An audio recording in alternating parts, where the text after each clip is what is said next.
amigos. I don't know about you all, but where we are, August just wrapped up, which means kids are going back to school.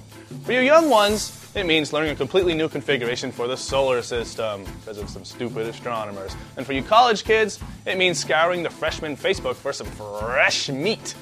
But for you students near high school age, it's something completely different. Yes, of course, we're talking about the bullying epidemic that is sweeping the nation ever since Rockstar Games' Bully has been announced.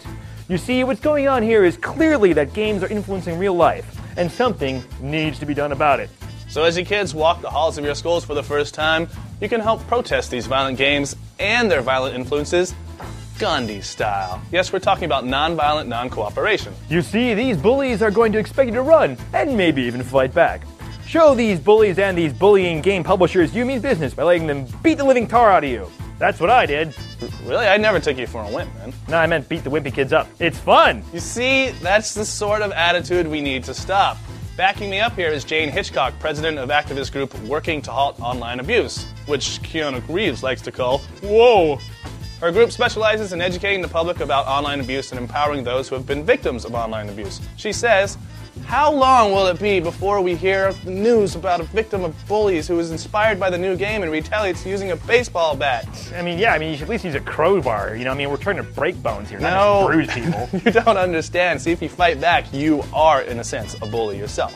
Okay, I'm not alone in this, okay? Hitchcock's there. Jack Thompson is also against the game, and he's a lawyer. Also fighting the game bully is DC-based group Peaceaholics. They're addicted to peace, and they think the game is bananas. B-A-N-A-N-A-S. Bananas. Shut up and give me your lunch money. No. Oh my God. Give me your lunch money, I said. Okay. 75 cents? I can't buy anything for this. Anyway, next story. The other one was stupid. People may say we bully Sony around a bit here, but we try and give the company, fair and balanced coverage. Kind of like Fox News, except for not totally unfair and imbalanced. Anyway, this week, Sony Computer Entertainment President Kaz Hirai told GameSpot's sister site News.com that the PlayStation 4 is at least 4 years away. He also said that given its technical brawn and Blu-ray disc technology, the PS3 is a good value at $5.99. So quit your whining, people. Nobody likes a complainer. Speaking of Blu-ray, Sony announced that it will release about 75 titles from 12 different companies on November 8th. The catch? Well, that big release will be in Japan, not in the US, where over 20 titles are currently available on Blu-ray. But come on, people. $1,000 to watch Hitch in high def? What more do you want? More PSP and PS3 games, you say? Well, you got it. Sony announced several new titles for both formats. The PS3 will get cold-cocked by Electronic Arts' popular Fight Night series and wrecked by the publisher's popular Demolition Derby series Burnout. On the portable tip, Ubisoft revealed its Brother-in-Arms franchise will shoot up the PSP, and it will be joined by a port of the popular Japanese PS2 title Dissidia, Hour of Darkness, if that's how you pronounce it. And anyway, nerds, you can begin your salivating. Very animated report there, Thorson. Let's face it, Germany doesn't always make sense. They only celebrate beer 1 month out of the entire year, and its population reveres David Hasselhoff as some kind of god. Well, a few notes out of last week's Leipzig Game Convention were also a bit muddled. According to reports, gamers looking to kick a ball around on next-gen systems would only be able to do so on the Xbox 360. At the conference, Microsoft said EA's FIFA 07 and Konami's Winning Eleven 2007 would be exclusive to the 360 for a year. Or this year, as in 2006. See, it's a bit confusing. But after the announcement, Konami flatly said its soccer game would be coming to as many platforms as possible and wouldn't be exclusive to the 360. EA stuck by Microsoft's claims, saying FIFA 07 was not coming to the PS3 or Wii, only current-gen systems and the 360. Of course, both publishers worded their statements so that a soccer game under a different name was entirely plausible on other next-gen systems sometime soon. So, in summary, publishers like to mess with our minds. While you wrap your head around that one, let's move on to the second order of business. German newspaper Die Welt ran a report that EA was interested in buying German game developer Crytek, makers of Far Cry and the upcoming Crysis, which will be published by EA. Apparently, an EA exec said the developer was a very, very, very, very, very interesting candidate for acquisition. While EA haters jumped the gun and cried afoul about business as usual at the old evil empire, EA sat back and said, "What the f***?" Turns out, EA isn't opening the checkbook just yet. A rep contacted GameSpot and said the exec's words were misinterpreted. Game publishers bullying me around again. Thought I was done talking about Sony? Well, eat it, suckers. This week's big rumor comes courtesy of a series of blogs, such as Evil Avatar and Joystick. Both sites reported that the latest edition of PSM, which touts itself as America's only independent PlayStation magazine to set it apart from those Kutaragi servicing crew over at OPM, had rock-solid news of a PSP redesign. According to both sites, the October issue of PSM announced that a new PSP will ship in March 2007, it will have 8 gigs of built-in flash memory, sport a slimmer form factor, include a built-in camera, and have two thumbsticks. But before you start thanking the Sony deities for answering your prayers, know that both sites were, dead wrong.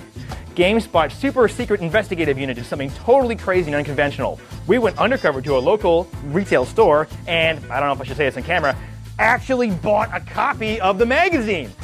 Using even more crazy and unconventional tactics, we actually went to page 34 and read the article, which is a completely speculative piece about what the PSM editors would like to see in a PSP redesign. Granted, it did cite numerous reports of Sony buying 8GB memory flash units, and sources close to Sony are saying the PS3's hard drive will store downloaded PlayStation 1 games for the PSP. But as for all that other stuff, it's all speculation, people. So don't forget to pack a pinch of salt next time you head down Blogosphere Way. If you're one of those crazy people interested in fact-checked and actually researched news, listen to what my man Brendan has to say over the GameSpot news desk. B-Money, you're the man now, dog! That's freaking it, Tim. One more. One more wedgie, one more purple nurple, Indian, rugburn, whatever. I'm going right to human resources and I'm going to tell on you.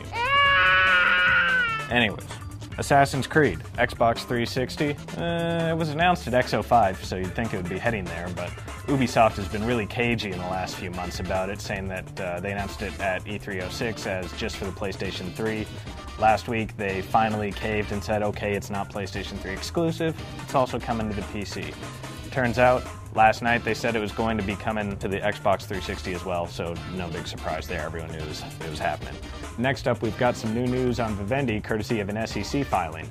It turns out that the publisher is going to be working on Double Fine's next game. Double Fine, of course, they made Psychonauts, lots of people loved it, no one actually bought it, so there's been some concern lately about how they'll get funding since Psychonauts, along with Advent Rising and some poor decisions on the part of Majesco, pretty much sunk that company and took it out of the top-tier publisher market entirely. It looks like Double Fine has found a home with Vivendi as an external developer for the moment. The company's Sierra Online imprint is going big into PC and Xbox 360 games, as it looks like this year they're going to be releasing Megaforce and 3D Ultra Mini Golf for both systems. And then for 2007, they've committed to Battlestar Galactica, Red Baron, and Incredible Machines. Okay, that does it for this week's wrap-up. It's going to be quick because I've got an appointment for a swirly in the men's room that I'm late for. Before I go, though, Tim? Hey, man. Thanks, Brendan, a.k.a. the lone person in the office I can beat up. Remember, kids, when you go back to school, don't fight back. Protect your pressure points and perfect the ancient defensive stance known as the fetal position. Any animal can fight back, but it takes a real man to stand up for his beliefs. And I believe that this show is over. For GameSpot News, he's Tim Surratt and I'm Tor Thorson.